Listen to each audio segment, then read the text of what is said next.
ঠাকুর বলেন, ধর্মের নামে আসলে ও হচ্ছে প্রবৃত্তির পূজা।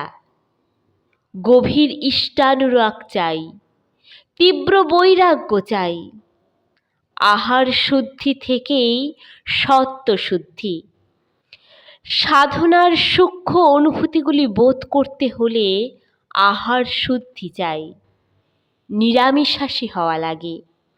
নিরামিষাশী হলে শরীরে টক্সিন কমই হয়, মন বিচ্ছিন্ন বিক্ষিপ্ত হয় না, একাগ্র হয়, আর আয়ুষ্কালও স্বাভাবিকভাবে বেড়েই যায়, রোগ ভোগও হয় কম।